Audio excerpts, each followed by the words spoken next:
DZRH, member, kapisanan ng mga broadcaster ng Pilipinas. Pilipinas ang oras, 4 na minuto makalipas ang alas 4 ng umaga.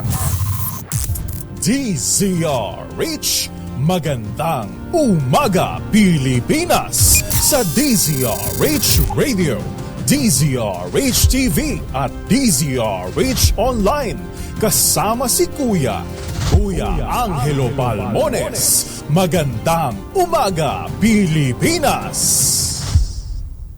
Magandang umaga Pilipinas, Luzon, Visayas at Mindanao. Sa pangalan po ni Kuya Angelo Palmones, inyo pong makakasama sa 2 oras na balitaan at talakayan. Ito po si Yuel Reyes para sa Magandang Umaga Pilipinas!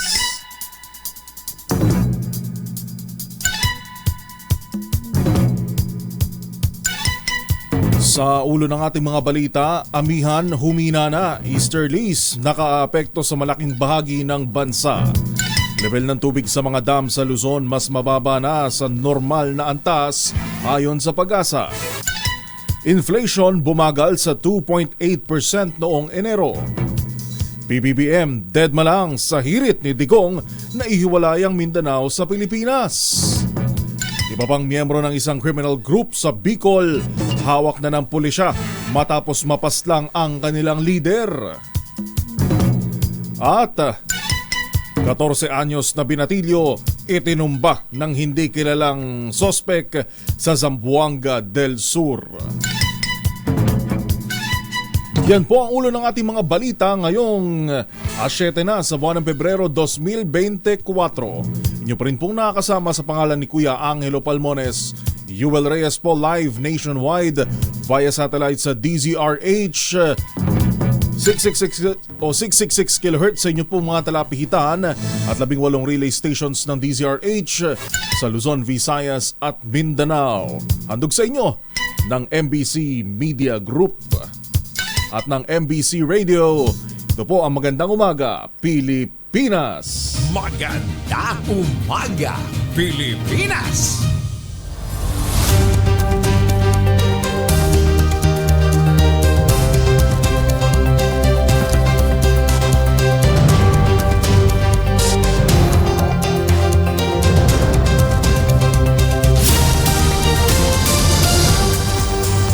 Pilipinas, una sa ating mga balita, umakyat na sa 21 katao ang namatay sa malawakang pagbaha at landslide sa Davao Region epekto ng trough ng low pressure area.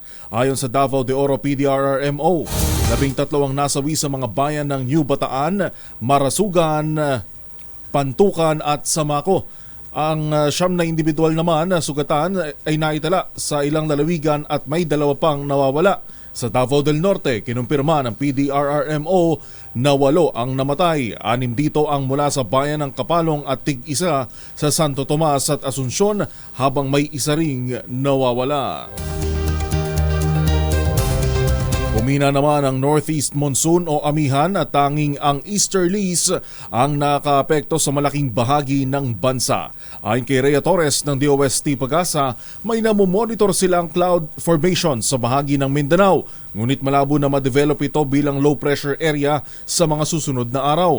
Gayunpaman, sinabi ng Pag-asa na ang nasabing kumpol ng kaulapan ang magdadala ng mga pagulan sa ilang bahagi ng Mindanao. Samantala, ang easterlies o hanging nagmumula sa dagat Pasipiko at nagdadala ng mainit at maalinsangang panahon ang nagpapaulan sa Davao, Caraga Regions, gayon din sa Soxargen. Ang nasabing weather system at localized thunderstorms naman ang makaapekto sa Metro Manila at nalalabing bahagi ng bansa, kung saan makararanas sa mga ito ng maulap na papawirin at isolated rain showers o thunderstorms sa susunod na 24 na oras.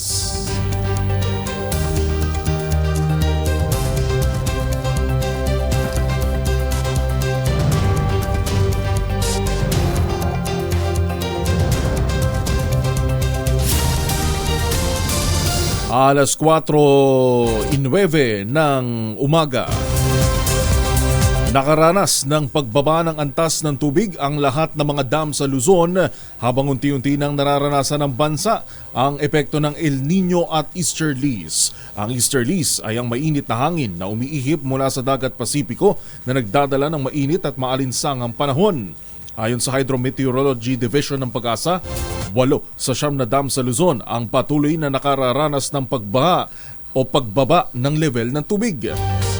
Ang Angat Dam sa Bulacan na nagsusuplay sa karamihan ng tubig sa Metro Manila ay nakapagtala ng pagbaba ng 0.25 meters at nasa 210.8 meter mas mababa sa normal nitong taas ng tubig na 212 meter. Ang iba pang dam na nakararanas din ng pagbahan o pagbaba ng antas ng tubig ay ang Ipo Dam, Lamesa Dam, Ambuklao, Binga, Pantabangan, Magat at Caliraya. Sa kaugnay na balita, makararanas ng drought ang 24 na lugar sa bansa, kabilang ang Metro Manila sa dulo ng buwan. Ayon sa Pag-asa, kabilang din sa listahan ang Nueva Ecija at Cavite na una nang nakaranas ng tagtuyot bago pa man ang peak nito. Ngayon man o gayon din ng Abra, Apayao, Aurora, Bataan, Benguet, Cagayan, Cavite, Ifugao, Ilocos Norte, Ilocos Sur, Isabela, Kalinga, La Union, Mountain Province, Nueva Vizcaya, Occidental Mindoro, Palawan, Pangasinan, Quirino, Rizal at Zambales. Paliwanag ng Weather Bureau, katumbas ang drought ng 3 magkakasunod na buwang below normal rainfall condition. Posibleng umiral ang malakas na El Nino phenomenon hanggang Pebrero kung saan mararanasan ang peak o pinakamatinding epekto ng El Nino o tagtuyot.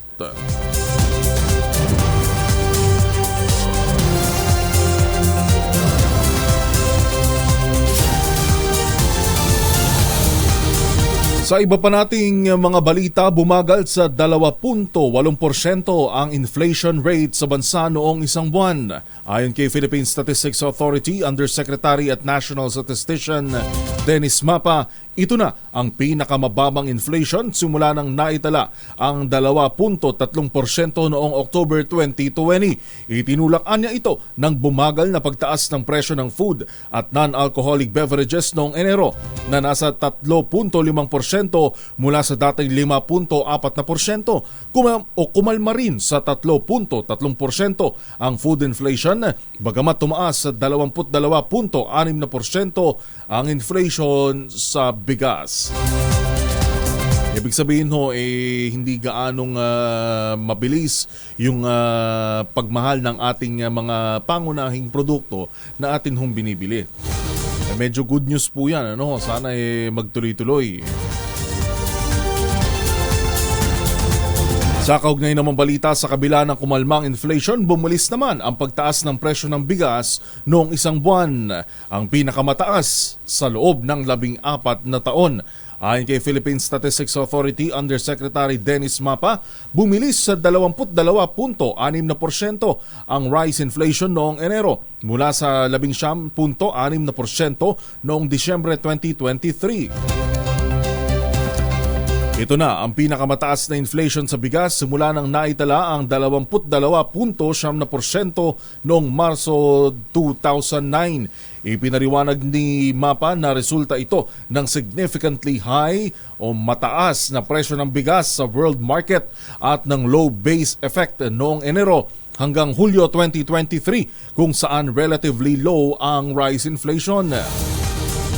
Sa monitoring ng Philippine Statistics Authority pa rin, 10 pesos hanggang 11 pesos kada kilo ang year-on-year increase sa presyo ng 3 pangunahing klase ng bigas gaya ng regular milled, well-milled at special rice.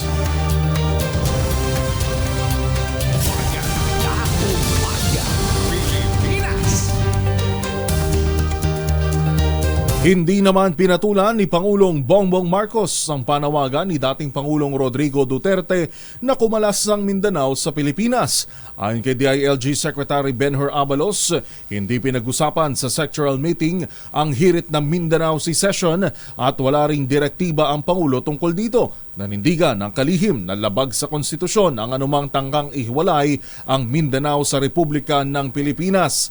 Sa tanong kung may pananagutan si Digong sa naging pahayag nito, sinabi ni Abalos na bahala ang DOJ na pag-aralan nitong mabuti.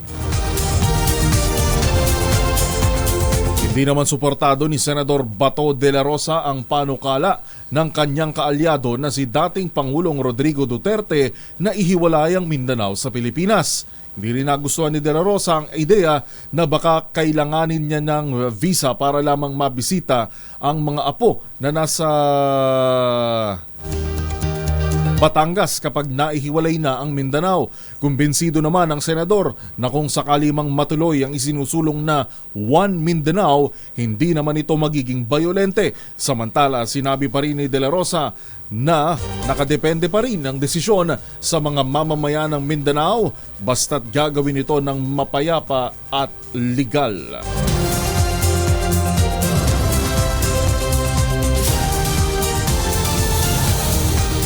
Alas 4:15 ng umaga, naliliitan si House Speaker Martin Romualdez sa 65 peso discount na ibinibigay ng mga groceries sa mga senior citizen.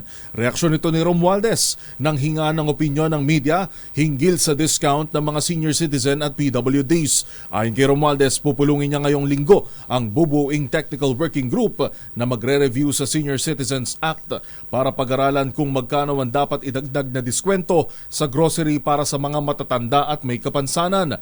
Naniniwala ang kongresista ng Leyte na hindi na angkop ang nasabing discount sa panahong ito dahil sa high cost of living o mataas na uri ng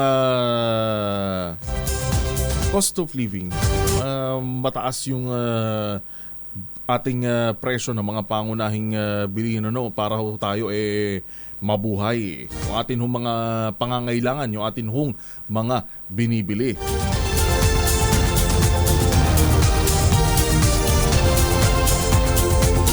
Ang atin hong oras, alas 4:16 na po ng umaga.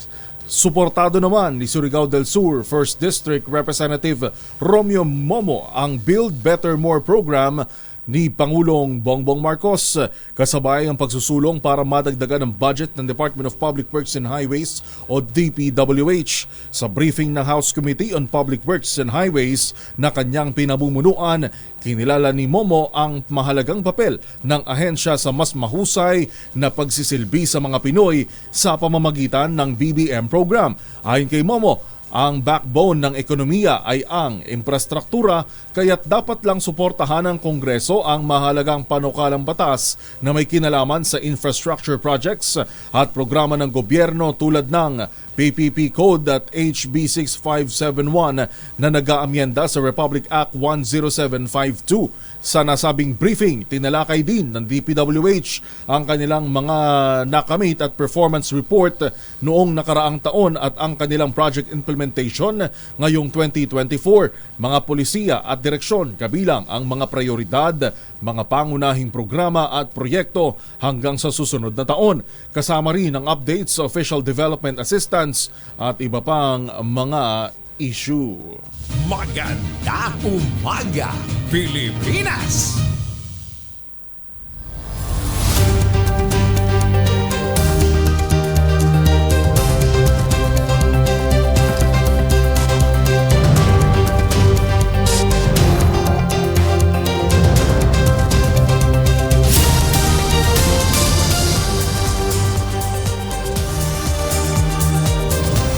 Magandang umaga po, gising na, bango na, alas 4:18 ng umaga. Umangat ang Trust at Performance Rating ni na Pangulong Bongbong Marcos at Vice President Sara Duterte noong ika-4 na quarter ng 2023. Ito ang lumabas sa survey ng tugon ng masa survey ng Octa Research kung saan lumundag sa 76% ang tiwala ng publiko kay Pangulong BBM, 3% mas mataas sa 71% na naitala noong ikatlong quarter. Hataw din ang performance rating ni PBBM sa 71% na mas mataas sa 65% noong October 2023. Binigyan naman ng taong bayan si Duterte ng 77 trust rating mula sa dating 75% at 75% na performance rating mula sa dating 70%. Dalawang bagay ho ito, yung trust at performance rating.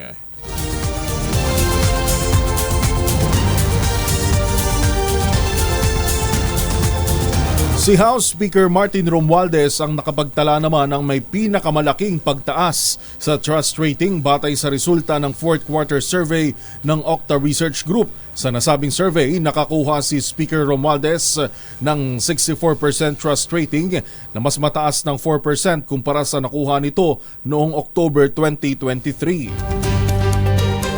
Pinakamalaki ang pagtaas na nakuha ni Romualdez sa Metro Manila mula sa 48% ay naging 63%, umangat ng 12% sa nakuha nito sa iba pang bahagi ng Luzon. Sa parehong survey, umakyat naman ng 6% ang performance rating ni Pangulong BBM na nakakuha ng 71% habang sumipa sa 76% ang kanyang trust rating o pagtaas ng 3%. Tumaas din ang performance at trust ratings ni na Vice President Sara Duterte, Senate President Mig Zubiri at Supreme Court Chief Justice Alexander Gesmundo. Gising na ho, bango na! Sa mga nakatutok sa atin sa ating Facebook Live at YouTube channel via DZRH News Television. Magandang umaga po sa inyong lahat, of course, sa mga nakatutok sa Destiny Cable 129 at Signal Channel 18. Magandang umaga, Pilipinas! Alas 4:21 ng umaga. Amoy araw ba simpunso pag-uwi galing ng eskwela by Italian sa germs sa katawan na para labanan ang may araw at may pawis gumamit ng Shield Bath Soap regularly. Ang Vitamal Shield sa paglaban sa germs versus another brand by Shea Butter, pampalambot ang kuti sa presyong abot kaya $12.50 SRP. Kaya mga misis, I challenge you. Subukan ang Shield Bath Soap, galit sa sakit may malasakit, sulit na sulit. Bagong balita, bagong impormasyon, kasama si Kuya Angelo Palmones. Magandang umaga, Pilipinas!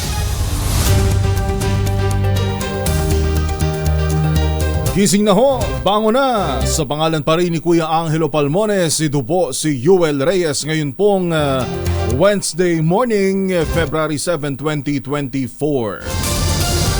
Muli ito po si Yuel Reyes, gising na, bango na sa mga may pasok pa. Wednesday pa lang ho ngayon, hindi pa Friday, hindi pa holiday. Kagising na ho, bango na! Sa iba pa nating mga balita, ay minungkahi ni Senator Sonny Angara na isabay ang sa 2025 midterm elections ang plebisito para sa pag-amyenda ng saligang batas.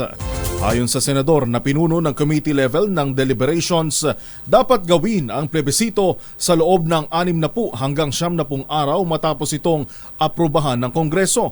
Ipinunto ni Angara na magastos ang pagdaraos ng plebisito na aabot ng bilyones, kaya makabubuting isabay ito sa paparating na eleksyon. Kukonsultahin ng mambabata sa mga kapwa-senador tungkol sa timeline upang maging praktikal at makatipid sa pera ng bayan.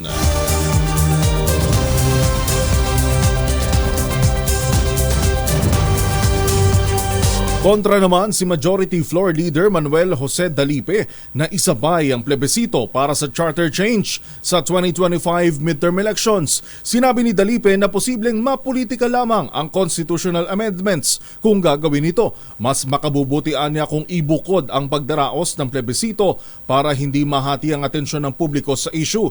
Binanggit din ng kongresista na kung lalagpas sa kalahating taon ang pagtalakay sa economic charter change, magagaya lang ito sa mga nakaraang panukalang amyenda na mamamatay at hindi na matatalakay.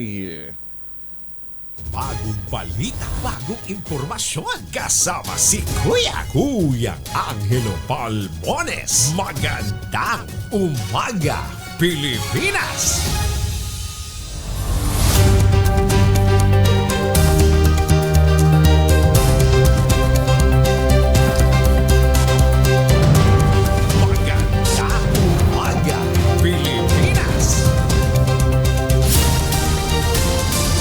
Alas 4:25 na po ng umaga. Gising na, bango na! Umirit naman ang dialogo si Senator Jinggoy Estrada sa pagitan ng mga lider ng Senado at Kamara sa gitna ng word war sa mga ito. Ayon kay Estrada, handa siyang mamagitan para matuldukan ang patutsadahan ng dalawang kapulungan. Naniniwala ang senador na madadaan ang girian sa maayos na usapan at umaasa siyang hindi na ito aabot pa sa sigawan at murahan. Sabi ni Estrada, maaari ring kausapin ni Pangulong Bongbong Marcos sa mga lider ng Kongreso para sa ceasefire.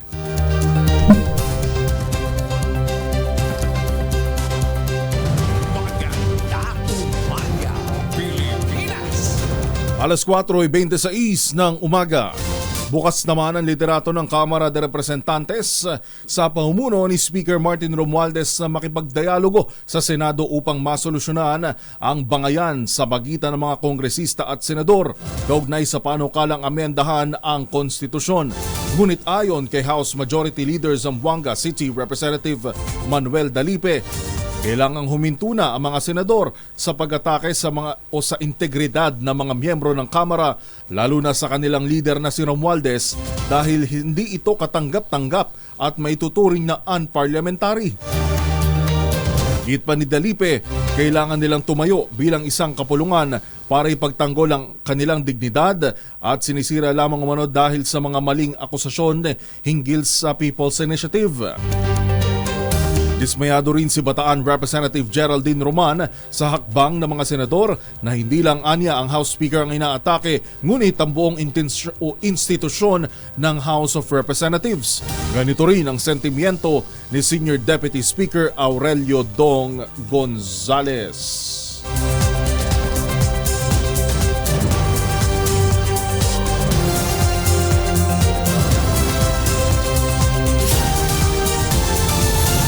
Sa iba pa nating mga balita, hinamon ni House Majority Leader at Zamboanga City 2nd District Representative Manuel Dalipe ang mga senador na isa publiko ang kanilang posisyon kaugnay ng Economic Constitutional Amendments.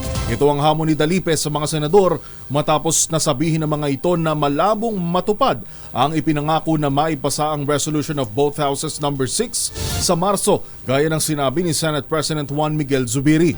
Si Dalipe at iba pang miyembro ng Kamara ay umaasang maipapasa ang RBH number 6 o resolution of both houses number 6 sa Marso, na batay sa sinabi ni Zubiri sa isang press conference noong Enero. Sa kasalukuyan, inaasahan ng ilang senador na maipapasa ang RBH 6 sa October 2024 na masyado ng anyang matagal. Giit ng kongresista, para maging klaro sa publiko, dapat lumantad ang mga senador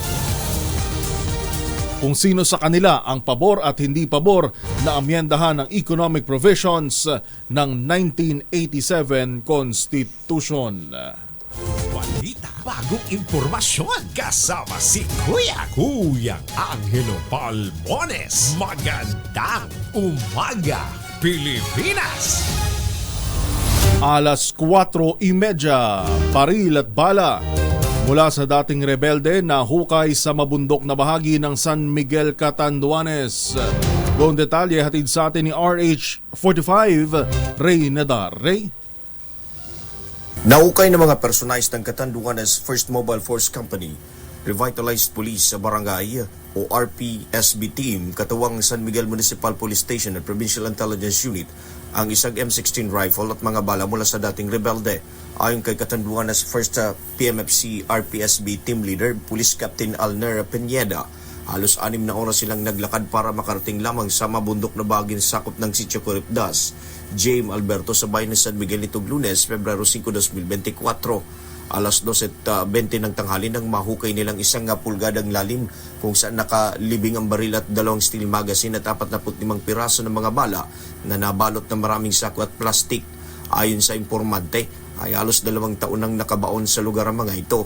Kasulukuyang nasa pangangalaga na ito ng San Miguel Municipal Police Station at nakatakdang i-turn over sa Catanduanes Provincial Forensic Unit upang isailalim sa ballistic examination. Aalamin naman kung kanino nagmulang baril at kung nagamit ito sa krimen. Mula sa kaunaw ng radyo sa Pilipinas, DZRH, ito si Ray Baton Jr. Tuloy-tuloy sa pagbabalita, tuloy-tuloy sa serbisyo. Sama-sama tayo, Pilipino. Yun, si Ray Boton ng radyo natin Catanduanes. Oras po natin alas 4:31 ng umaga.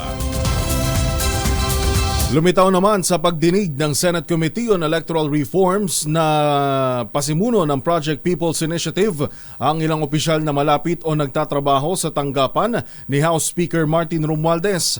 Ayon sa pinuno ng komite na si Senadora Amy Marcos, malinaw na sa testimonya ng mga testigo na nagkaroon ng suhulan kapalit ng pirma para sa People's Initiative. Halos lahat anya ng mga residente sa Davao at Bukidnon ay naabutan ng suhol o di kaya ay inalok ng ayuda.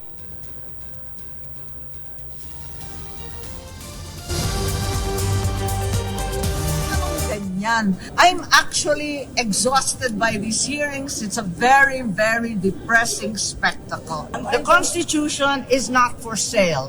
Neither are the Filipinos for sale. As I said earlier, I have no desire to humiliate or embarrass or ridicule any congressman. They are, after all, our peers and colleagues, and we are obliged to work with them. But there is nothing I can do about witnesses who mention them time and again.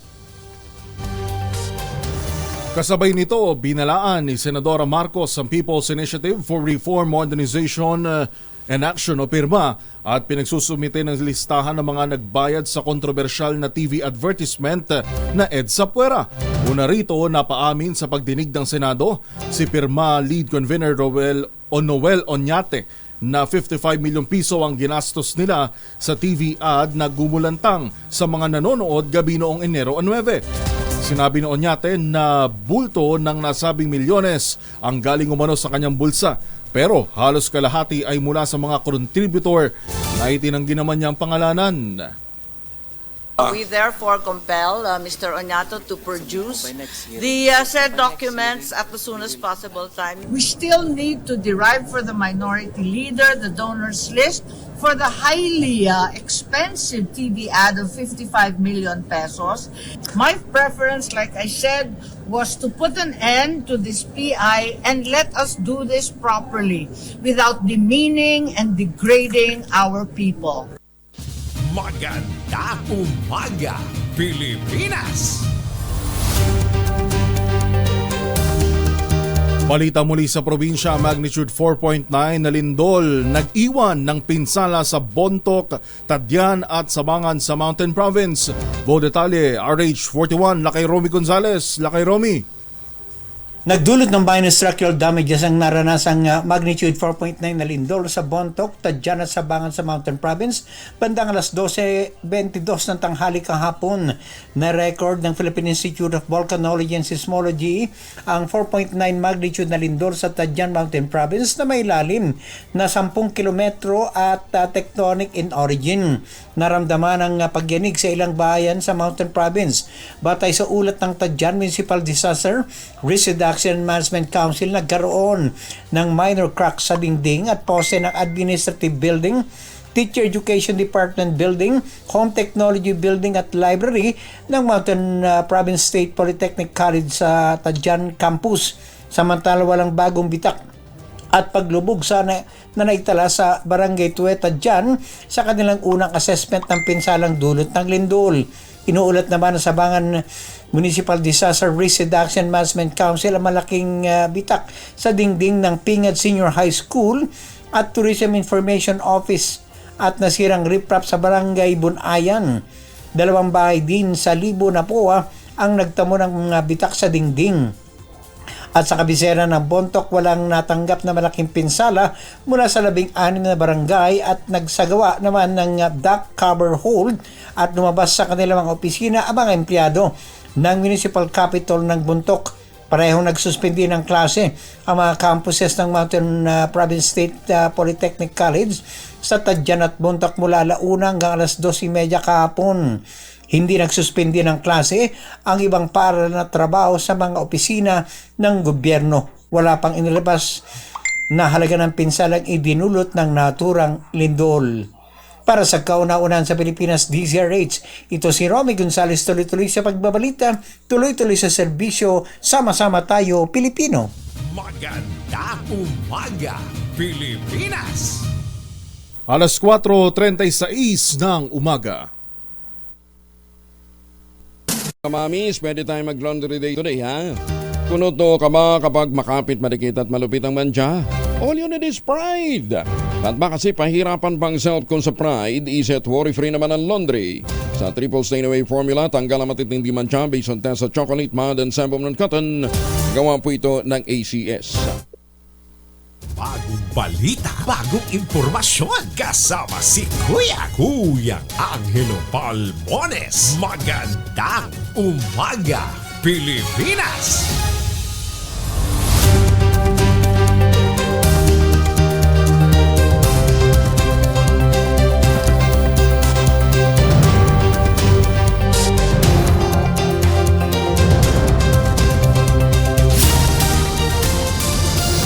Oy, gising na ho, bango na!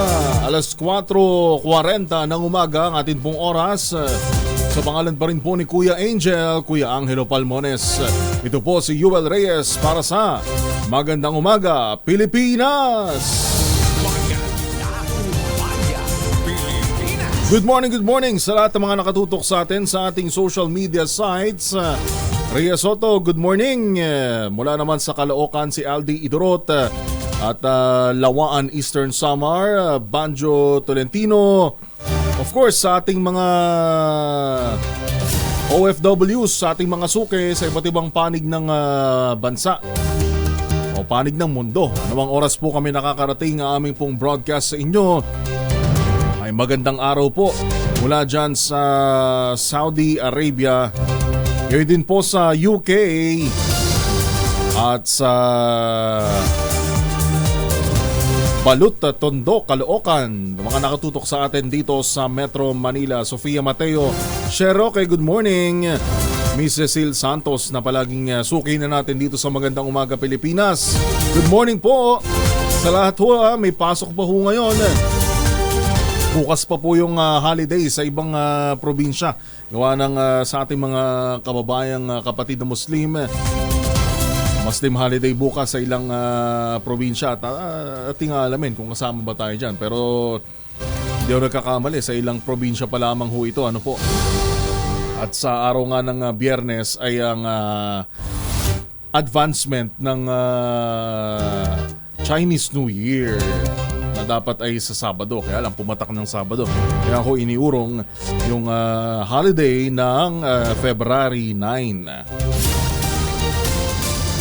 Of course, good morning, Mami Nida Reyes. Good morning, Tita Merlina Maliglig at Tito Mario Maliglig mula sa Naik.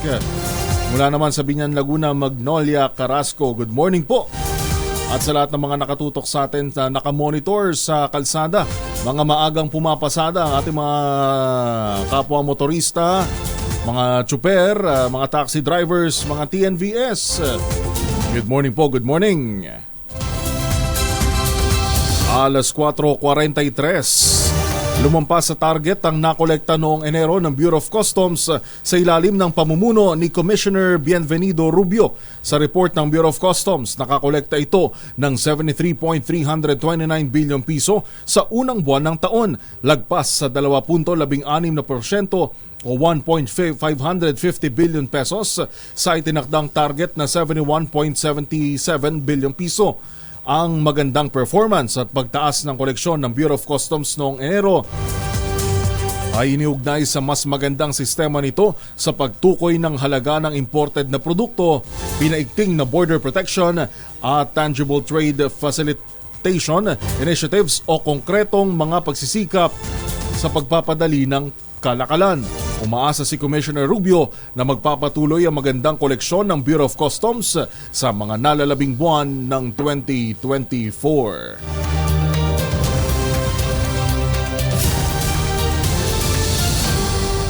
.444 ang ating oras. Balita naman sa probinsya. Landslide, baha at lindol. Magkakasunod na naranasan dyan ho sa Davao de Oro kagabi. Search and rescue operation inaasahan pong itutuloy ngayong araw. Buong detalye RH19 Jun Dimakutak. Jun. Dahil sa patuloy na sama ng panahon dito sa Mindanao, nakaranas ng malawakang landslide ang Zone 1 Barangay Masara, Maco, Davao de Oro mag-alas 8 kagabi, kung saan isa sa 3 bus ng Apex Mining Company ang umano'y bahagyang natabunan ng pagguho at sa mabilis na responde ng mga naroon, nailigtas ang 8 trabahante ng nasabing mining company na pawang may mga injuries na tinamo at nadala sa pinakamalapit na ospital. Agara namang iniutos ng MDRRMO Maco ang force evacuation sa lahat ng mga residente na nasa low-lying barangays ng Masara, Tagbaros, Elizalde, Mainit at Panibasan na pawang malapit sa Ilog Iho dahil sa banta ng pinangangambahang flash flood mula sa upstream. Sa barangay Mainit, katabing barangay lamang ng Masara, agara namang naranasan ang pagtaas ng tubig baha kagabi sa mga kalsada na umapaw mula sa ilog. 8 survivors naman ang unang naitala na nahukay sa natabunang bus at sa latest update ng MDRRMO Maco, pahirapan umano ang pag-rescue kagabi dahil sa patuloy na pagdausdos ng lupa at sa sama ng panahon. Nagpalabas naman agad ng memo order ang Mayor's Office ng Maco para sa kanselasyon o suspension of classes in all levels ngayong araw ng Miyerkules. Samantala, makalipas ang more or less 1 hour kagabi, batay sa report ng OCD-11 at ng PBOX, 2 pagyinig ang naramdaman sa landslide area na naramdaman din sa iba't ibang bahagi ng Davao Region. Ang sentro ng unang pagyinig ay sa Balut Island, Sarangani Province na may intensity 3.0. Makalipas sa mag-isang oras uli, naramdaman naman ang magnitude 5.0 na ang sentro ay sa Caguait, Surigao del Sur, na naramdaman din sa Bislig intensity 2 at sa Tandag intensity 3. Ngayong umaga, inasahang magpapatuloy ang search and rescue operation sa landslide area sa barangay Masara, Maco, Davao de Oro na sinasabing may mga kabahayan din ang natabunan sa naganap na landslide kagabi. Mula sa kaunahan sa Pilipinas, DZRH, ako si RH19, Jun Dimakutak, tuloy-tuloy sa pagbabalita, tuloy-tuloy na serbisyo, sama-sama tayo Pilipino. Maraming salamat, June Dimakutak. Good morning, Nanay Maria Morena sa Brepenya. At nakatutok naman mula sa Sorsogon si Dineros Andin. Alejandro Pascual, good morning, good morning. Gising na ho, bango na. May mga nagtatanong gusto daw pumunta ng Mindanao. Boss Ray, may mga gustong pumunta ng Mindanao. Nagtatanong kung meron daw bang visa. Meron daw bang kailangan ba ng passport na? Ay hindi ho inihiwala yan. Katunayan dinedma nga lang daw, sabi ni Secretary Abalos, dinedma lang ni PBBM yun nung sinabi ni dating Pangulong Rodrigo Duterte na iwalay ang Mindanao sa Pilipinas. Ayaw naman natin lahat na mangyari yun, pero depensa naman ni, kung doon nagkakamali, si Sal Panelo, dating presidential spokesperson, na mungkahi lang naman daw yun. At hindi naman daw legit. Mungkahi lang. O idea. Idea. 4:48, 12 minuto bago mag alas 5 ng umaga. Pinalakas pa ng Philippine Amusement and Gaming Corporation o PAGCOR ang pamamahagi ng tulong para sa mga biktima ng karahasan at kalamidad. Bilang bahagi ng mandato nito na tulungan ang mga nangangailangan, nagsagawa ang PAGCOR ng serye ng Relief and Aid Mission para sa daan-daang individual at pamilya sa buong bansa. Noong Pebrero 1, 2024, namahagi ang state gaming firm ng higit sa 400 food at non-food relief packs sa daan-daang biktima ng sunog sa Pandacan, Maynila. Katuwang ang Manila City Department of Social Welfare at mga opisyal ng barangay. Isang araw bago rito, pinasaya ng PAGCOR ang mga babaeng survivor ng World War II sa Candaba, Pampanga, kung saan nagbigay ito ng 18 wheelchair at gift baskets sa mga recipient na miyembro ng isang organisasyong pinangalanang Malaya Lolas. Noong Enero 29, 2024, namigay din ang PAGCOR ng tulong pinansyal sa mga biktima ng pambobomba sa gymnasium ng Mindanao State University sa Marawi City. Noong December 23 naman, habang ang mga biktima ay nakikinig o nabinomba ho, noong December habang ang mga biktima ay nasa misa. 11 minuto bago mag-alas 5 ng umaga. 5 katao huli sa loob lamang ng isang araw sa Bataan. Ano-anong operasyon niya na tanong kaso RH37? Danny Gumilang. Danny? Sa ulat mula sa Camp Cirilo, Tolentino, Balanga City, Bataan, 5 individual ang naaresto sa loob lamang ito ng isang araw na magkakasunod na operasyon ng PNP sa lalawigan ng Bataan. Ang mga naaresto ay kabilang sa sinilbihan ng warrant of arrest ng PNP mula sa korte na may kasong BP22, bouncing check law, 3 counts, istapa, alarm scandal, direct assault in person in authority at RA 9165 Comprehensive Dangerous Drug Act. Sa pagkakahuli sa 5 akusado, pinuri ng pamunuan ng Bataan PNP ang mga arresting unit na matagumpay na pagkakahuli sa 5 akusado na ngayon ay makakalaya lamang ang mga ito pansamantala kapag nakapaglagak sila ng inihaing halaga na piyansa ng korte. Mula sa kauna-unahan sa Pilipinas, DCRH, ito si Danny Gumilang. Tuloy-tuloy sa pagbabalita, tuloy-tuloy sa serbisyo. Sama-sama tayo, Pilipino!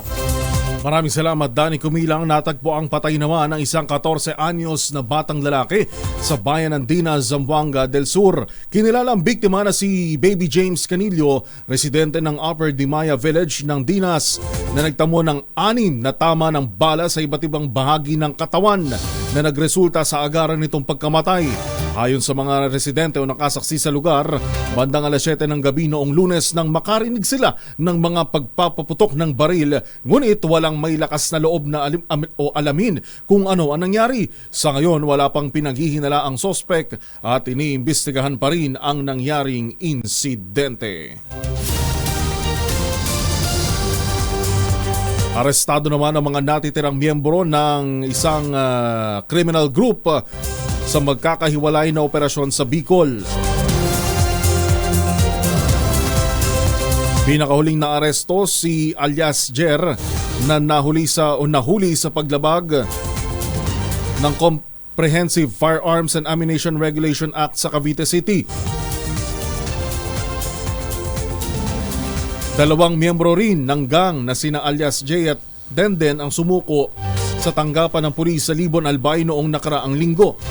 Inanyayahan naman ni Bicol Police Chief Brigadier General Andy Dizon na sumuko na rin ang mga natitira pang miyembro at nangakong aalalayan at susuportahan sila ng gobyerno. Una rito, napatay ang leader at founder ng Concepcion Criminal Group na si Gilbert Concepcion sa isang enkwentro o sa isang operasyon noong Enero 24 sa Parañaque City.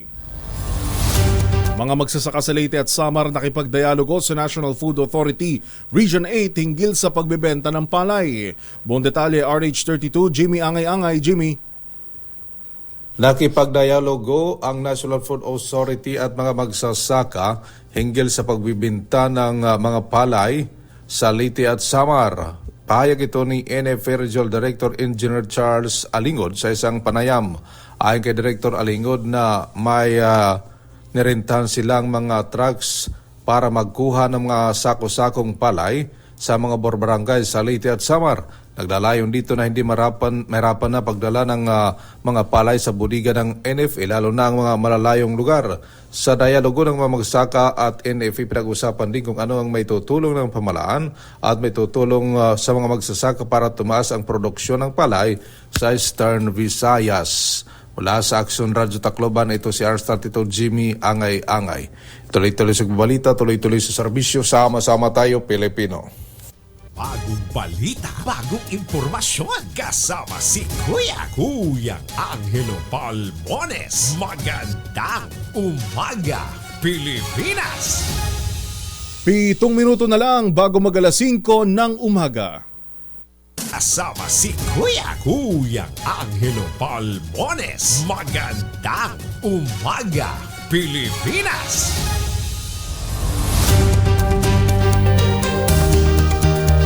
Apat na minuto na lang po, alas 5 na, gising na, bango na sa mga may lakad pa ho, sa mga luluwas, pabalik, papunta ng Metro Manila. Ingat-ingat ho sa biyahe. Medyo may kainitan ho ang panahon na, ano? Hindi po ba napapansin yun? Pagising natin medyo pinagpapawisan na. Pero sabi nga ng Pag-asa magtutuloy-tuloy yung ganitong panahon dahil sa paghina ng hanging amihan. At sa darating naman na weekend, sana may posibilidad daw, mataas daw posibilidad na muling lalakas itong hanging amihan o yun hong nararamdaman natin na nagdadala sa atin ng malamig na hangin.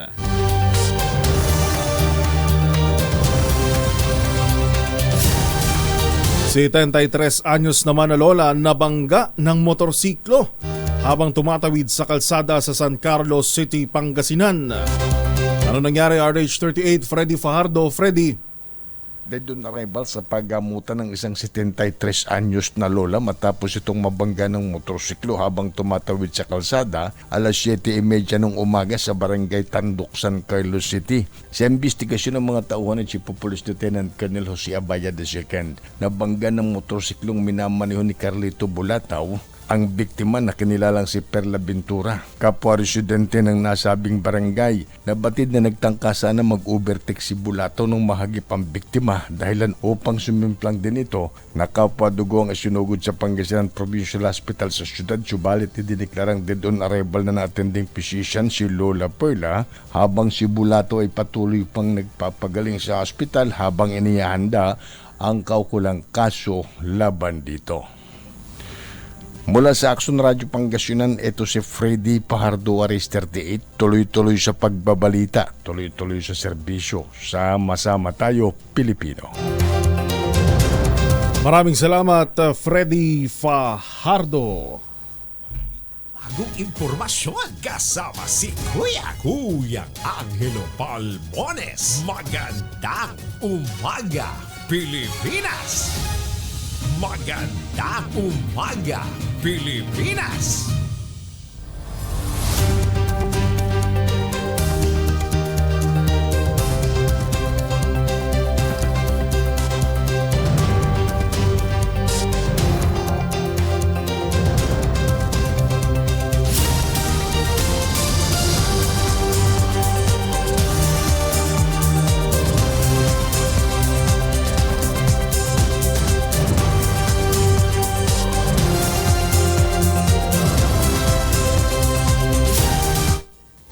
Isang minuto na lang ho, alas 5 na, gising na, bango na.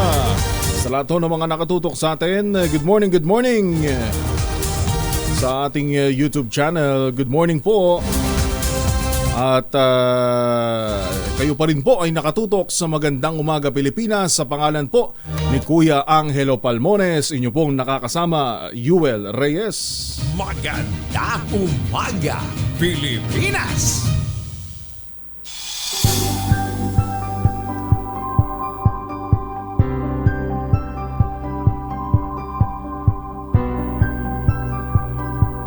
Simula po ngayong araw ay tatawagin ng MBC Media Group, ang Manila Broadcasting Company, ang isa sa pinakamalaking radio at TV network sa Pilipinas. Sa trade event na pinangunahan ni MBC President Ruperto June Nicdao Jr., inilunsad ang bagong pangalan ng kumpanyang MBC Media Group. Kalakip ang rebranding ang modernong logo na simbolo ng fluidity, pagpapakita kung paano nakaagapay ang kumpanya sa kasalukuyang panahon at sa hinaharap. Sa gisag naman ng 6 na ellipses o 6 na pistulang bilog sa 6 na strategic business unit ng MBC Media Group, yung pong radyo, TV, promotions, talents, events at digital. Sinabi pa ng MMG President na si Sir June Nicdao na simbolo ang rebranding ng mas pinalaki at mas pinalakas na integrated media platforms para sa business partners nito at sa sambayan ng Pilipino. Gabay ang tagline na Sama-sama Tayo Pilipino, pangako ng MBC Media Group o MMG ang paghahatid ng tamang balita at entertainment sa bawat Juan de la Cruz. Sa radyo man, telebisyon o kahit pa sa digital. Bagong balita, bagong impormasyon kasama si Kuyang Angelo Palmones. Magandang umaga, Pilipinas! Atin na pong alamin ang kalagayan ng panahon mula kay Ginoong Benny Estareja ng DOST Pag-asa. Sir Benny, magandang umaga. Magandang umaga po sa inyo, gayon din sa ating mga taga-subaybay. Sa ngayon po, easterlies o yung hangin galing Pacific Ocean ang siyang umiiral po, lalo na sa eastern section ng ating bansa. Mainit na panahon at sasamahan din po ito ng mga pag-uulan, particularly sa may Davao Region, Caraga, Northern Mindanao, Southern Leyte, and Bohol. Ngayong araw, possible yung kalat-kalat na ulan na posible magdulot ng mga pagbaha o pagguho ng lupa. Sa Batanes, may epekto ng northeast monsoon, so mahina pa naman ito sa susunod po na 2 araw. Habang sa Metro Manila at natitirang bahagi ng bansa, partly cloudy to cloudy skies pa rin na sinasamahan ng mga isolated rain showers or thunderstorms. Yung temperatures natin medyo malamig pa naman po pagsapit ng madaling araw. For Metro Manila, between 21 to 33 degrees Celsius. Sa Baguio, 14 to 26 degrees. Tagaytay, 19 to 30 degrees. And Metro Cebu, 24 to 29 degrees Celsius. Sa ngayon, wala naman tayong minomonitor po na bagyo or low pressure area sa paligid ng ating area of responsibility at wala naman tayong nakataas po na gale warning. Yan muna, latest mula dito sa Weather Forecasting Center ng Pag-asa. Benny Estareja, magandang umaga po. Sir Benny? Yes po. Opo, sa bahagi ho ng Southern Mindanao sa Davao Region, meron pa rin ho tayong mga naitalang landslide. Kamusta ho ang monitoring po natin ng mga pagulan doon sa mga susunod na araw po ba? Ngayong araw, maulan pa rin? Yes po, meron tayong incoming na malalakas na ulan po ngayong umaga dito sa may Davao Oriental and Davao Occidental. And for the rest of Davao Region, possible din po yung kalat-kalat na ulan hanggang bukas po yan. Alright, maraming salamat po, Sir Benny. Magandang umaga po. Salamat din po. Bagong balita, bagong impormasyon. Kasama si Kuyang Angelo Palmones. Magandang umaga, Pilipinas! Alas 5:03 ng umaga. DZRH, magandang umaga Pilipinas sa DZRH Radio, DZRH TV at DZRH Online. Kasama si Kuya Angelo Palmones. Magandang umaga Pilipinas.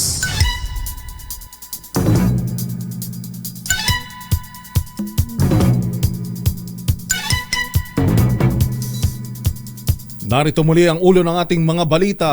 Amihan, humina na. Easterlies makakaapekto sa malaking bahagi ng bansa.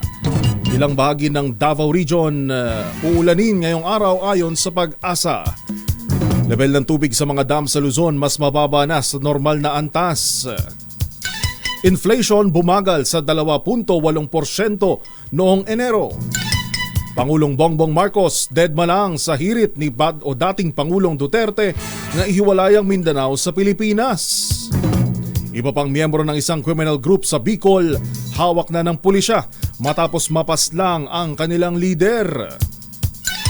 14 anyos na binatilyo itinumba ng hindi kilalang sospek sa Zamboanga del Sur. Yan po muli ang ulo ng ating mga balita ngayong February 7, 2024. Sa pangalan ni Kuya Angelo Palmones, nyo pa rin po nakakasama sa 2 oras na balita talakayan. Yuel Reyes, sa magandang umaga, Pilipinas! Magandang umaga, Pilipinas!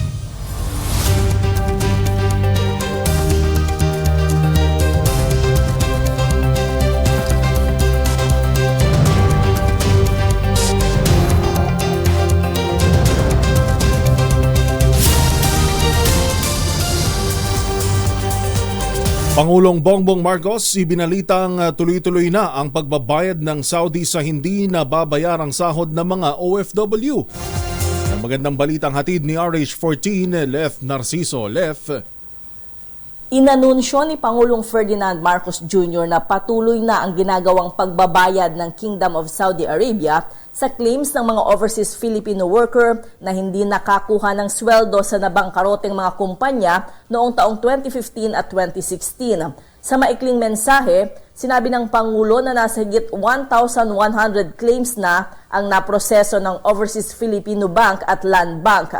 Binanggit nito na nasa 868 million pesos ang halaga ng cheque na nai-release na. Aabot naman sa 843 na OFWs ang nabayaran na. Matatanda ang personal na ipinangako ni Saudi Crown Prince Mohammed bin Salman kay Pangulong Marcos na babayaran ang Pinoy workers na naapektuhan ng pagsasara ng pinapasukang mga kumpanya nang magkaroon ng krisis sa kanilang bansa. Para sa kauna-unahan sa Pilipinas, DZRH, ito si Let Narciso, tuloy-tuloy sa pagbabalita, tuloy-tuloy sa serbisyo, sama-sama tayo Pilipino. Maraming salamat RH14 Ms. Leth Narciso. Tumabi pa sa 21 katao ang nasawi sa malawakang pagbaha at landslide sa Davao Region, epekto ng trough ng LPA. Ayon sa Davao de Oro PDRRMO, 13 ang nasawi sa mga bayan ng New Bataan, Marasugan, Pantukan at Samaco. 9 na individual naman ang sugatan sa lalawigan at may 2 pang nawawala. Sa Davao del Norte, kinumpirma ng PDRRMO na 8 ang namatay. 6 dito ang mula sa bayan ng Kapalong at tig-isa sa Santo Tomas at Asuncion, habang may isa ring nawawala. Alas 5:07 ng umaga, partnership ng Qatar Government at DSWD para sa pag-unlad ng kabuhayan ng mga mahihirap na sektor ng Mindanao kasado na. RH5, Val Gonzales. Val. Tutulong ang Qatar Government sa Department of Social Welfare and Development o DSWD sa pagsusulong ng mga inisyatibo para sa development sa Mindanao Region. Ito ang laman ng pakikipagpulong at kasunduan sa pagitan ni Qatar Ambassador to the Philippines Ahmed Saad Al-Humidi at DSWD Secretary Rex Gatchalian. Nagpahayag ng kanta ng gobyerno ng Qatar na tumulong sa pag-angat ng buhay ng mga vulnerable at marginalized sector ng lipunan kabilang ang mga bata sa Mindanao. Sa nabanggit na meeting, ibinahagi ni Secretary Gatchalian ang ilang areas of concern na maring makatulong ang Qatar government. Dahil ito ay nakatakda ng lagdaan ng DSWD at Qatar Embassy to the Philippines ang isang memorandum of understanding para sa pagpapatupad ng partnership para sa development efforts sa Mindanao Region. Para sa kauna-unahan sa Pilipinas, DZRH, ako naman, Juan Gonzales, tuloy-tuloy sa pagbabalita, tuloy-tuloy sa serbisyo. Sama-sama tayo, Pilipino. Maraming salamat RH5, Val Gonzales. Nakaranas naman ng pagbaba ng antas ng tubig ang lahat ng mga dam sa Luzon habang unti-unti nang nararanasan ng bansa ang epekto ng El Nino at Easterlies. Ang Easterlies ay ang mainit na hangin na umiihip mula sa dagat Pasipiko na nagdadala ng mainit at maalinsangang panahon. Ayon sa Pag-asa Hydrometeorology Division, 8 sa 9 na dam sa Luzon ang patuloy na nakararanas ng pagbaba ng level ng tubig. Ito ay ang Angat Dam sa Bulacan na nagsusupply sa karamihan ng tubig sa Metro Manila kung saan nakapagtala na po ng pagbaba na 25 meters at nasa 210.8 meters sa ngayon. Mas mababa sa normal na taas ng tubig sa 212 meters. Ang iba pang dam na nakararanas din ng pagbaba ng antas ng tubig ay ang Ipo, Lamesa, Ambuklao, Binga, Pantabangan, Magat at Kaliraya. Hindi ako nagkakamali, parang noong entrada ng Enero, meron din tayong mga napababalita ganito na bumababa yung level ng tubig. Ang sabi din ng Hydrometeorology Division ng Pag-asa, based on their historic data, normal daw yung mga ganito na during this season, January, February, March, April, talagang pababa daw po ang level ng tubig sa Angat Dam. Maliban na nga lamang kung merong epekto nitong shear line o di kaya naman na iba pang mga localized thunderstorm. Pero hindi pa rin ho kakayanin Pero ang historic data, talagang pababa daw ngayong panahon ang level ng tubig. Ang binabantayan lamang natin kung gaano ito kabilis. Kung bababa ba dun sa normal operating level, mas bababa pa na kinakailangan na naman natin na mag-rotation rotational service interruption, water service interruption dito po sa Metro Manila. Yan ho ang ating babantayan. Pero pagsapit naman ng pagpasok ng epekto ng tag-ulan, babalik naman na sa normal. Kaya ang sitwasyon natin sa Angat Dam, nga lang, huwag tayo pakampante, tipid-tipid pa rin ho. Tipid-tipid pa rin ho sa paggamit ng tubig. Bumagal naman sa 2.8% ang inflation sa bansa noong isang buwan.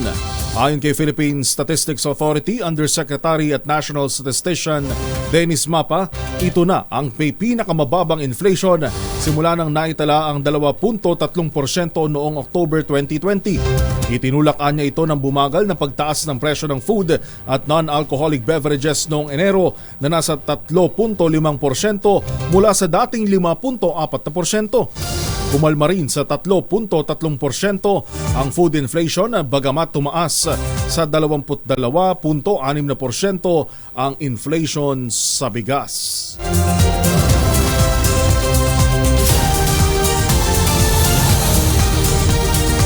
Balita naman mula sa Senado, charter change dapat pakinabangan ng taong bayan at hindi ng iilan. RH28, Raymond Dadpaas. Raymond. Sa anumang pagbabago sa ating saligang batas ay dapat pakinabangan ng mas nakararami nating mga kababayan, lalo na ng mga mahirap at hindi ng iilan na may pansariling interest. Ito ang muling binigyang din ni Senator Christopher Bongo habang mainit pa rin pinag-uusapan ng Chacha o charter change. Ayon kay Go, hindi umano nagbabago ang kanyang paninindigan na dapat ay transparent at malinaw sa taong bayan ang tungkol sa anumang pagbabago sa ating saligang batas. Paliwanag ng senador, tinututulan nila ang isinusulong na People's Initiative dahil marami umano sa mga lumagdan ito ay hindi alam ang tunay na laman ng kanilang pinirmahan. Hanggang ngayon ay mainit pa rin ang bayan ng mga senador at mga congressmen dahil sa usapin ng People's Initiative bilang paraan ng Chacha. Para sa kauna-unahan sa Pilipinas, DZRH. Ito si Raymond Dadpaas, tuloy-tuloy sa pagbabalita, tuloy-tuloy sa serbisyo. Sama-sama tayo, Pilipino. Bagong balita, bagong impormasyon. Kasama si Kuyang Angelo Palmones. Magandang umaga, Pilipinas. Alas 5:13. Champion! Nalakad nyo make sure protektado ang ating pamilya laban po sa mikrobyo. Dalawang formulation ng family alcohol na pwede nating baunin, pwede nating pagpilian. Yung family 70% isopropyl alcohol especially prepared for clinics, hospital, pharmacies, laboratories, pero okay na okay din po yan sa mga households. Very effective sa disinfection at sterilization. Ganyan ang bagsik ng family 70% isopropyl alcohol, maghapon man natin gamitin, no problem. Hindi po manunuyo ang ating mga kamay dahil meron po itong moisturizer. Yun namang mabangong family rubbing compound improval cologne, yan yung mabangong isopropyl alcohol na ginagamit ang mga masahista, mga barbero, mga doktor, mga nurse, mga kumadrona for sponge bathing and other cleansing purposes. Family rubbing alcohol parang DZRH sa bukna sa mahabang panahon, mabibili sa namang butik at convenience stores nationwide. Family rubbing alcohol hindi lang pampamilya, pang sports pa. Bagong balita, bagong impormasyon. Kasama si Kuyang Angelo Palmones. Magandang umaga, Pilipinas.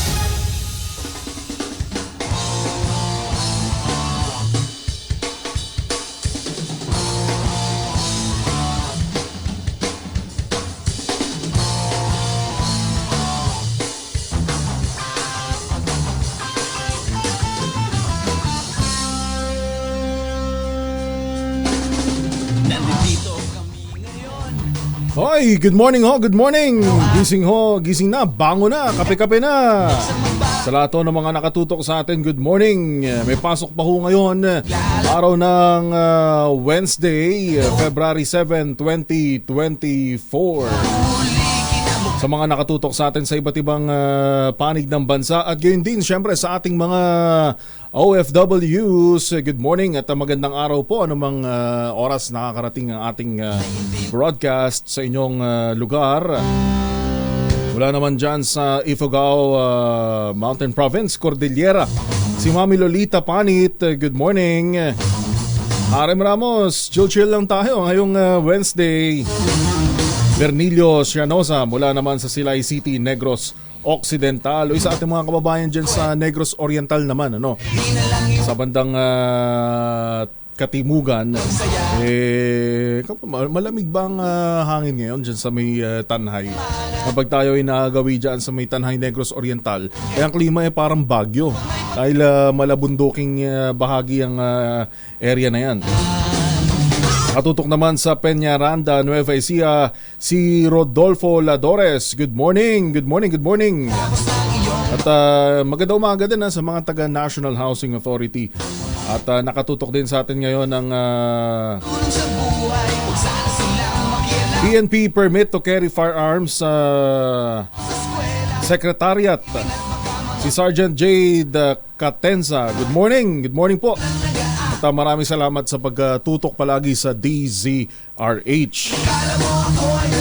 5:20 po ang ating oras. Ganyan din po live tayo nationwide via satellite sa DZRH 666 kHz.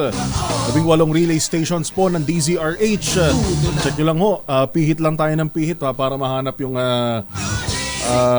istasyon ng DZRH sa inyo pong mga lugar sa probinsya. And of course, kasama natin ang Action Radio at radyo natin nationwide. Sa Signal Channel 18, Destiny Cable 129 at Cable Link Channel 3. Inyo pa rin pong nakakasama sa pangalan ni Kuya Angelo Palmones. Ito po si Yuval Reyes dito sa Magandang Umaga, Pilipinas! Bagong balita, bagong impormasyon. Kasama si Kuya Angelo Palmones. Magandang Umaga, Pilipinas!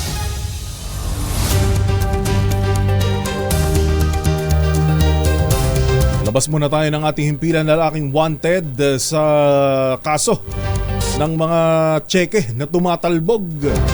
May natuntun dyan sa may Caloocan. RH23, Edwin Duque. Edwin. Tama, Yuel. Good morning. Matapos yung 4 na buwang pag-iwas sa batas, wala naman mag-issue ng warrant of arrest ang Caloocan RTC noong pang-October 12, 2023.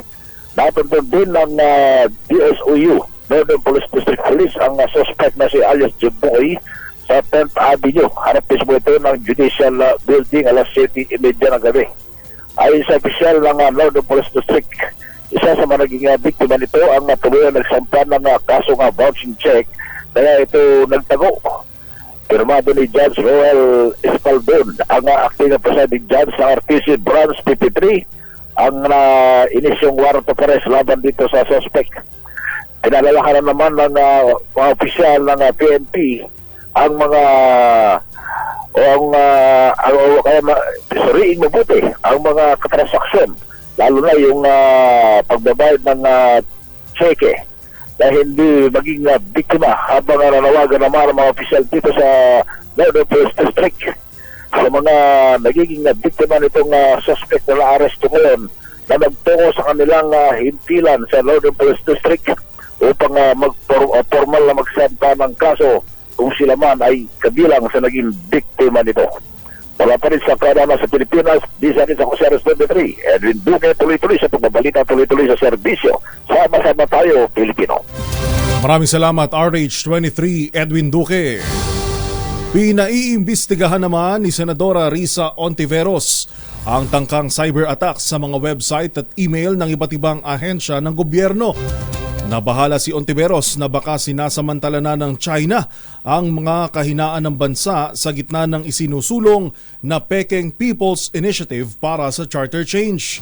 Sa Senate Resolution number 923 ng Senadora, pinatututukan niya ang umano'y pagkakasangkot ng China sa mga tangkang pag-atake sa government websites. Nanawagan si Ontiveros na tigilan at wag nang mag-aksaya ng oras sa chacha o charter change dahil China ang mas malaking problema.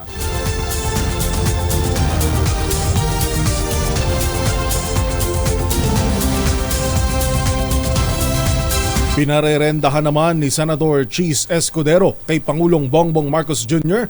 ang pinsang si House Speaker Martin Romualdez. Ayon sa Senador, dapat munang itali ni PBBM si Romualdez upang matigil na ang bangayan ng Senado at Kamara. Idiniin ni Escudero na apektado na ang administrasyon sa mga ginagawa ng House Speaker at tanging si PBBM ang makakapaghinto sa World War ng dalawang kapulungan. Nakita rin ni Escudero ang mga delikadong maaaring gawin ni Romualdez kapag hinayaan siyang gawin ang kanyang gusto. Hindi naman makikialam ang Pambansang Pulisya o PNP sa isinusulong na People's Initiative para amyendahan ang saligang batas. Ayon kay PNP Chief General Benjamin Acorda Jr., isa ang People's Initiative sa 3 legal na paraan para sa charter change. Kasama rito ang Constituent Assembly at Constitutional Convention. Pero papapel-anya ang PNP kung magkakaroon ng pilitan, suhulan o anumang pagbali sa batas sa gitna ng nasabing inisyatiba. Bagamat may mga ulat na nagkakabayaran kapalit ng pirma, sinabi ng PNP chief na kailangan ng ebidensya, matibay na ebidensya at testimonya upang masuportahan ang mga alegasyon. Parang ano rin ho pala to, no? Yung bago mag-eleksyon, yung paano mo papatunayan yung vote buying.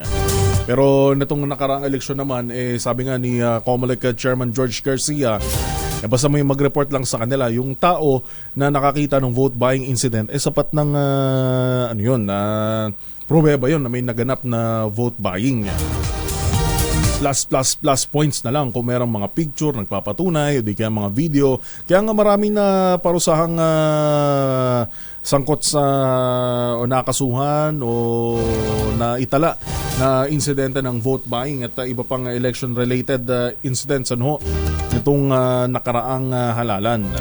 Parang ganun din pala dito sa People's Initiative. Dapat matibay yung ebidensya na bibigayan ng meron daw 100. Yun yung una napabalita natin 100 yung bigayan kapalit ng pirma. Hindi kaya naman mga ayuda. Alas 5:27 ng umaga. Nakialam ang China sa halos kalahati ng 28 rotation at resupply mission ng Pilipinas sa West Philippine Sea noong 1 taon. Ayon kay Philippine Navy spokesperson for West Philippine Sea, Commodore Roy Vincent Trinidad, karamihan sa ginawang pambabraso ng China Coast Guard at Maritime Militia ay sa Ayungin Shoal. Sa 14 anyang misyon sa Bahura, 3 ang nakaranas ng harassment o tinira ng water cannon ng mga barko ng China noong Agosto, Nobyembre at Disyembre. Ilang misyon naman ang naantala dahil sa masamang panahon at kondisyon ng mga barko. Bagong balita, bagong impormasyon. Kasama si Kuya Angelo Palmones. Magandang umaga, Pilipinas! Alas 5:28 ng umaga. DZSRH! Patuloy po yung alok sa atin ng Westchester Realty na pinakamurang ready for occupancy unit sa lahat po ng housing industry with easiest term. Mantakin ho nyo, 5% lang ho yung down payment. Pwede pang hulugan. Kaya ano pang iniintay po ninyo, ito pa rin ang pangarap na magkaroon sariling bahay sa presyong abot kaya. Makipag-ugnayan po kayo sa 0996-501-5555 o dili kaya sa 0947-434-5555. Ito pa rin ang pangarap na magkaroon ng sariling bahay sa presyong abot kaya. Napakalapit lamang po sa Clark International Airport. Ito po mga proyekto ng Westchester Realty at nandun sa loob mismo ng township ang palengke, ang eskwelahan, ang munisipyo. Kaya hindi ka na kinakailangang lumayo, pati simbahan nandun. At kung kayo ho gustong manalo pa ng 3-4-2, samahan ho ninyong disal bago ho kayo magtungo sa Westchester Realty dahil kung saan tatama yung inyong dart, yun ang inyong pupuntahan. Halimbawa, gusto nyo pumunta ng Thailand, ng Japan, Singapore, Hong Kong, libre for 2. Kung kayo ho ay magpapareserve. 0996-501-5555 at 0947-434-5555. Ito pa rin ang pangarap na magkaroon ng sariling bahay sa presyong abot kaya. Bagong balita, bagong impormasyon. Kasama si Kuya Angelo Palmones. Magandang umaga, Pilipinas! Oy, alas 5:34 sa pangalan pa rin po ni Kuya Angelo Palmones, Kong Angel na nagpapalamig ngayon. Hayaan muna natin na mag-chill si Kuya Angel. Ano sa palagay nyo? Tayo lang may privilege na mag-chill. Siyempre si Kong Angel din, araw-araw nating pagkabukas ng radyo boses na niya ang ating naririnig. Kaya chill ka lang, Kuya Angel. Kami muna ang bahala dito. Magandang umaga, Pilipinas! Ito po si Yuel Reyes para sa Magandang Umaga, Pilipinas!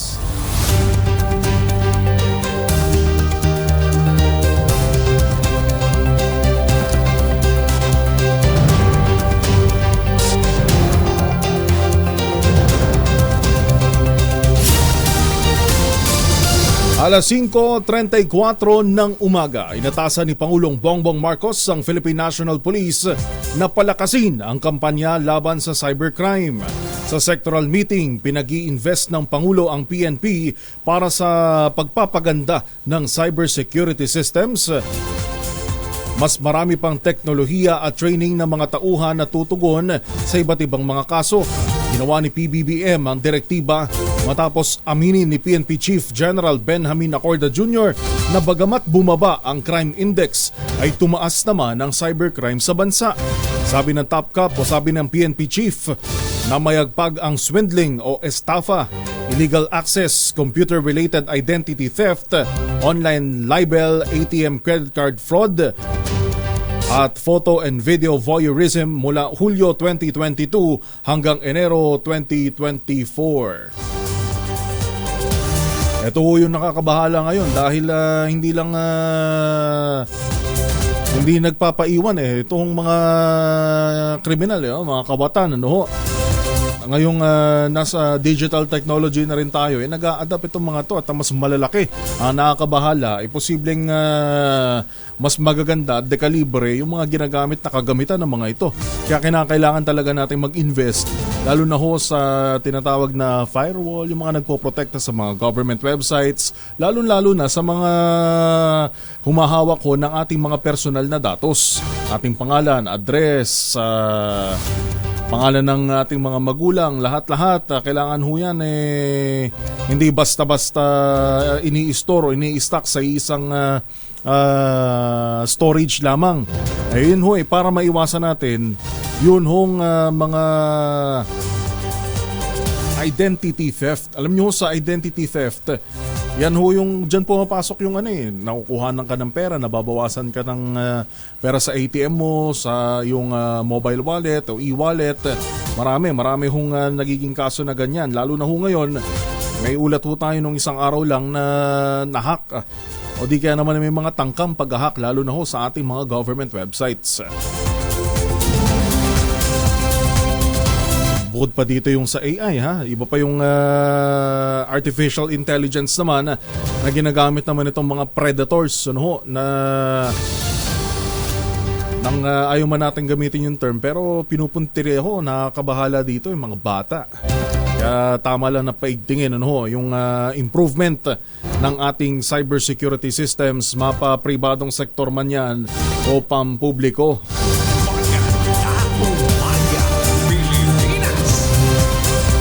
Muling naglabas ng memorandum ang Department of Interior and Local Government o DILG para paalalahanan ng mga LGU na ipagbawal ang pagdaan sa National Highway ng mga tricycle at pedicab. Sa panayam ng DZRH, sinabi ni DILG Undersecretary Marlo Iringan ang mga walang ibang madaanan ang maaaring makadaan doon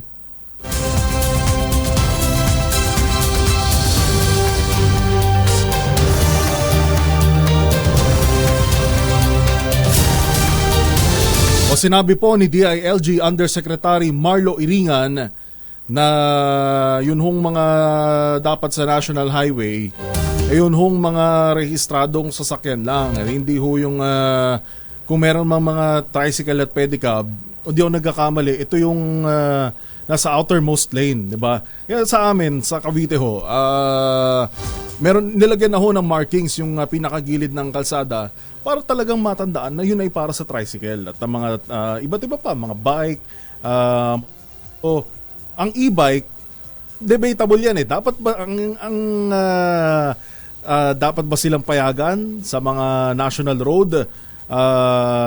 Lalo na sa mga expressway, bawal talaga yan. Pero sa highway, tsak na tsak, bawal yan. Dapat niya ang e-bike sa loob lang ng subdivision. Kung tayo ho ay nakakapag-scroll online, mga kababayan, nakikita ho natin sunod-sunod yung mga reklamo sa mga gumagamit ho ng e-bike. Unang-una ho, walang registration yan at hindi rin ho kinakailangan ng driver's license para makagamit ka ng e-bike. Pero sana naman responsableng paggamit, hindi yung biglang gigitna, hindi yung bigla kang kakabig pakaliwa at pakanan. Sabi nga ng mga nagko-comment online sa ating social media page, ang pampahaba ng buhay ay hindi pansit, kundi side mirror.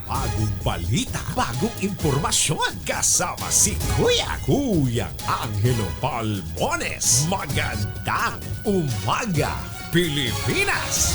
Balita nga muna tayo mula sa Kamara. Pagpapalakas ng mga programa sa industriya ng turismo sa bansa, ipinanawagan. RH12, Ms. Milky Rigunan. Ms. Milky.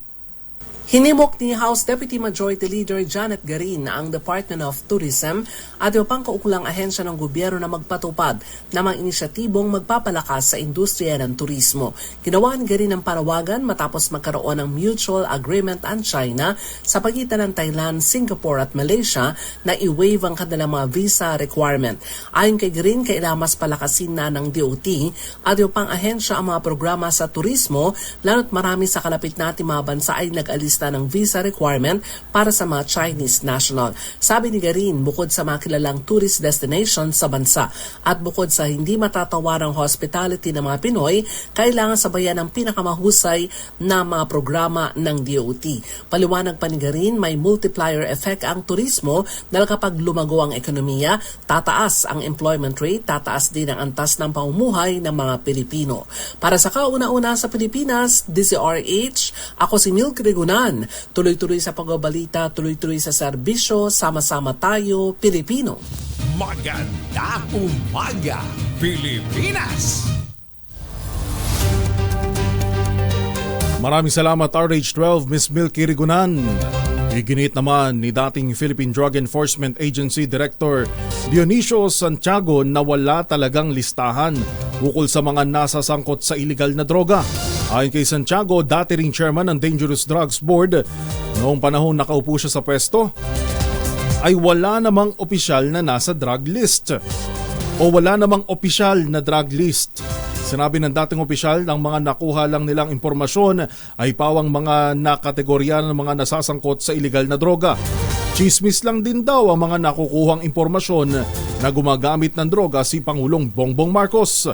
Paliwanag pa ni Santiago, una na rin niyang inimbitahan sa isang aktibidad ng Pangulo noong senador pa ito at patunay itong hindi sangkot si PBBM sa anumang iligal na droga. Yung sa listahan, nag-usap-usap kami mga dating PIDEA. Yung deputy ko, si Derek Carrio. Hindi naman, wala kami alam na listahan. Merong listahan, pero may category yan. Binabalidate yan. Bago kayo pasok sa permanent list, may validation na. Meron tayong mga law enforcement. Merong PIDEA, merong ISAP, merong police. At Coast Guard, alam ko meron eh. Lahat ng intelligence unit ng armed forces saka ng other law enforcement agency nandyan, hindi ka mapapasok lang sa permanent list kung wala kang validation.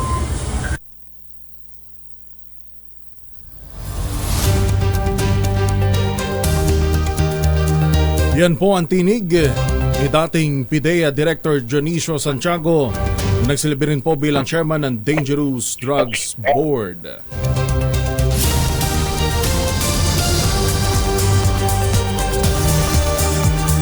Sa iba pa nating mga balita, isa pa rin sa pinakalaganap na uri ng kanser sa mga lalaki ang prostate cancer ayon sa Department of Health. Noong 2020 sa mahigit 67,000 na bagong kaso ng kanser sa mga lalaki, 12.3% dito o higit 8,000 ay prostate cancer. Ayon sa DOH, importante na madiskubre kaagad ito habang bata pa upang maiwasan na mas lumala pa. Ilan sa mga warning signs ng prostate cancer ay ang madalas na pag-ihi sa gabi, mahinang urine flow at pakiramdam na hindi pa ubos ang ihi sa pantog pagkatapos umihi.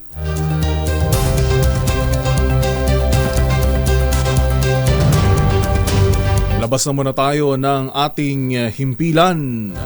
Philippine Army iniimbestigahan na ang pagkakasangkot ng 3 nilang tauhan na nahuli sa drug sting ng PIDEA sa Tarlac. RH52, Edniel Parosa sa detalye. Edniel. Yoel, posibleng maharap sa honorable discharge ang 3 sundalong nahulihan ng illegal na droga sa lalawigan ng Tarlac.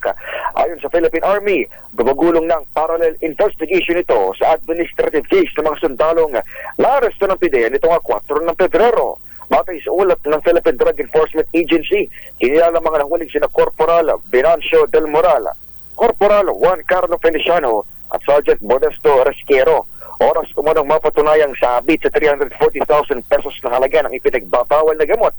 Masisipas serbisyo ang tatlo ng walang benepisyo mula sa hukbong katihan. Kinumpirma naman ng Armed Forces of the Philippines sa bahagi nito na nakikipag-ugnayan na ito sa PIDEA para sa kaso.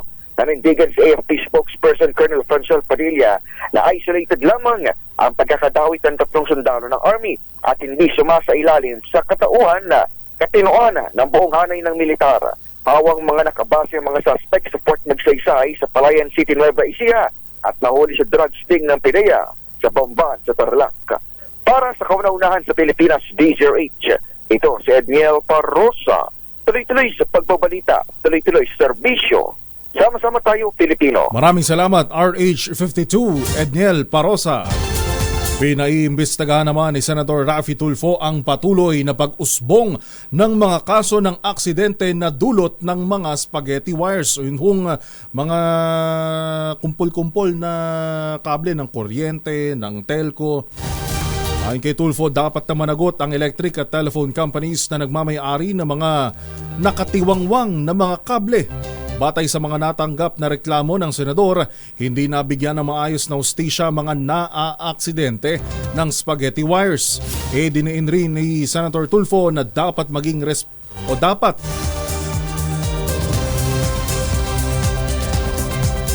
responsable ang MMDA, DPWH na siguruhing ligtas ang mga kalsada.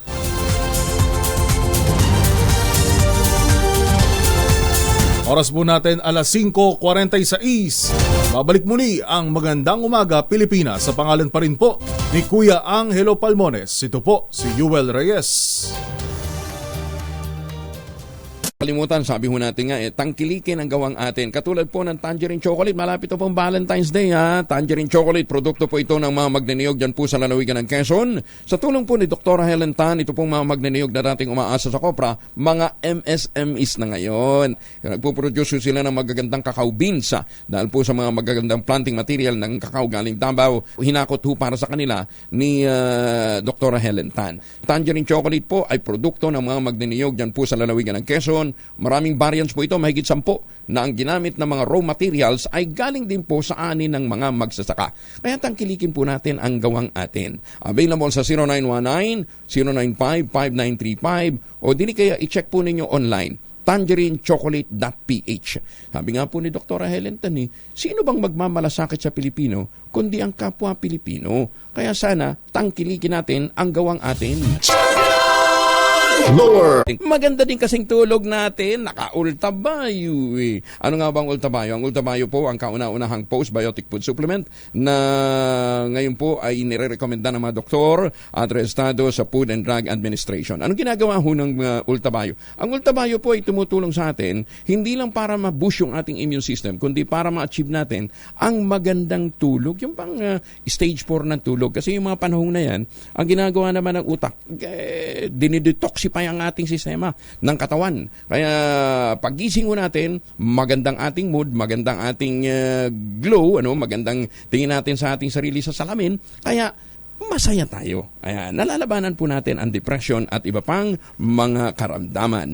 Kaya para ho sa mga gustong magkaroon ng magandang gising, mag-ultabayo. Kung may mga katanungan ho kayo tungkol po sa ultabayo, ang kauna-unahang postbiotic food supplement ng Pilipinas, mag-text ho kayo sa 0917-110-6580. Ang ultabayo available sa Lazada at Shopee. Siguraduhin lamang ninyo na yun ay galing sa Theoxis Health Ventures. O di kaya pumunta ho kayo ng Mercury, Amesco Drug sa Davao at Cotabato, o di kaya sa John's Pharmacy sa Buanga, sa Pasmed Pharmacy, dyan po naman sa Laguna.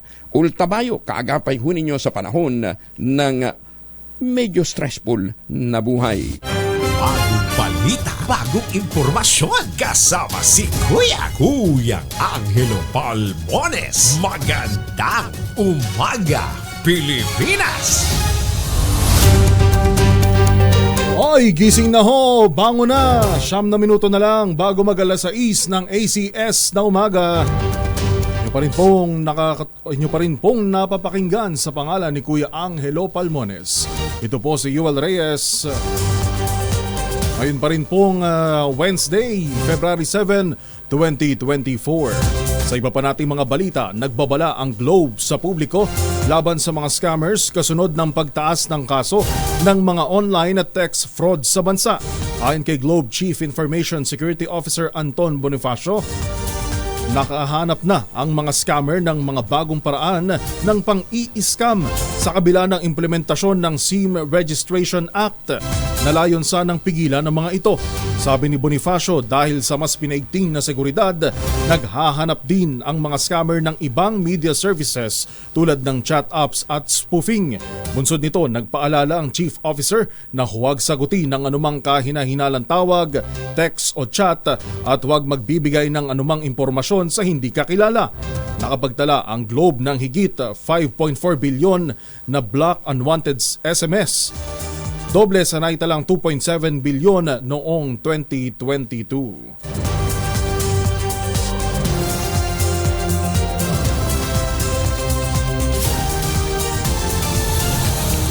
Inilunsad naman ng Maynila Water Services Incorporated ang mga bago nitong sewage treatment plant sa Valenzuela City. Layon ng mga plantang ito na linisin ang mga wastewater ng nasa 300,000 residente ng 9 na barangay sa Valenzuela. Ayon sa Maynila, target rin nilang matapos ang 27.4 kilometrong haba ng sewer network na tutulong sa pagkolekta at paglinis ng wastewater ng halos 12 milyong litro araw-araw. Kasalukuyan ding ina-upgrade ang isang wastewater facility sa Caloocan habang nagtatayo naman ng 4 na bago sa Las Piñas, Bacoor at Muntinlupa na inaasahang matatapos sa loob ng 5 taon. Magandang umaga, Pilipinas! Mag-showbiz na nga muna tayo. Hiwalayang Bea Alonso at Dominic Roque kinumpirma na ni Tito Boy. Ano kaya ang dahilan? Yan ang ating showbiz. Hatid ni Tita Gorgie Rula. Tita Gorgie. Pinalitan na ang isyong hiwalayan ni Daniel Padilla at Catherine Bernardo ng mainit-init na balitang hiwalay na nga raw sina Bea Alonso at Dominic Roque. Ang King of Talk na si Boy Abunda ang nagkumpirma mula sa kanyang reliable source, pero ang duda ng karamihan, tiyak na may nakausap daw si Kuya Boy, isa sa kanila o baka silang dalawa mismo. Basta kinumpirma ni Kuya Boy na wala ng kasalang magaganap at hindi dapat sa Tagaytay ang kasal kundi sa ibang bansa. Ang pinag-usapan noon ay sa Madrid gaganapin ang kasal na kung saan ay may bahay doon si Bea. Pero pagkatapos ng kumpirmasyon ng hiwalayan, ang malaking tanong ngayon ay ano ba talaga ang dahilan? Umaalma lang ang ilang taong malapit sa dalawa na sana ay wala lang iyong panghahamak sa takbo ng mga pangyayari ay napuntang panghahamak kay Dominic Roque dahil mas sikat di hamak si Bea at mas kumikita ito kumpara sa aktor. Yun lang ang pakiusap ng ilang taong malapit sa dalawa dahil maayos naman daw ang paghihiwalay nila at nagkausap pa sila ayon na mismo kay Kuya Boy. Pero sana ay huwag lang daw maliitin ang kapasidad ni Dominic. Ang duda kasi ng karamihan ay dahil sa estado ni Dominic na hindi abot ang kalagayan ni Bea.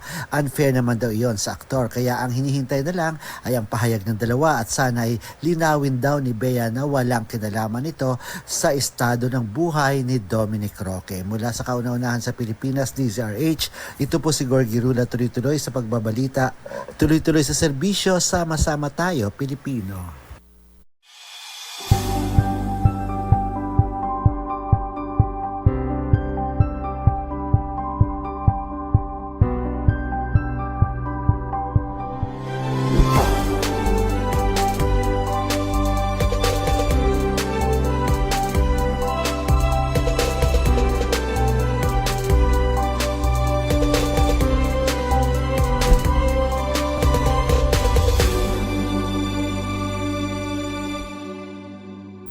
Tatawagin ng MBC Media Group ang Manila Broadcasting Company, ang isa sa pinakamalaking radio at TV network sa Pilipinas. Sa trade event na pinangunahan ni MBC President Ruperto Junic Dao Jr., inilunsad ang bagong pangalan ng kumpanyang MBC Media Group.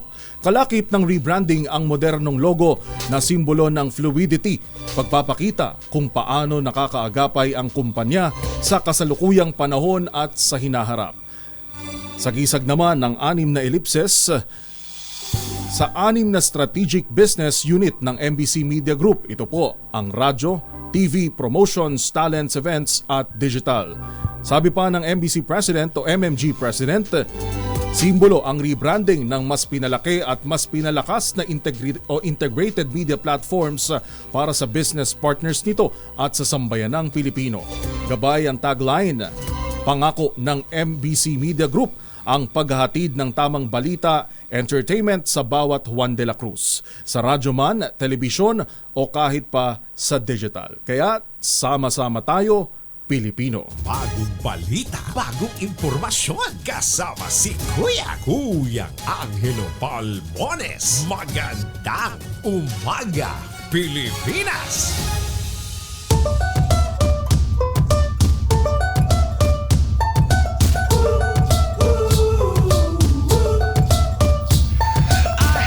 Ay, yan na po ang kabuuan ng mga balitang itinampok sa Magandang Umaga, Pilipinas. Sa pangalan po ni Kuya Angelo Palmones, inyo pong nakasama, Yuel Reyes. Maraming salamat po sa lahat ng ating mga nanay-tatay na gumising ng maaga, naghanda ng breakfast sa kanilang mga anak. At syempre sa ating mga kapwa motorista, mga tsuper, ingat-ingat po. Happy Wednesday! Hanggang bukas dito sa Magandang Umaga, Pilipinas!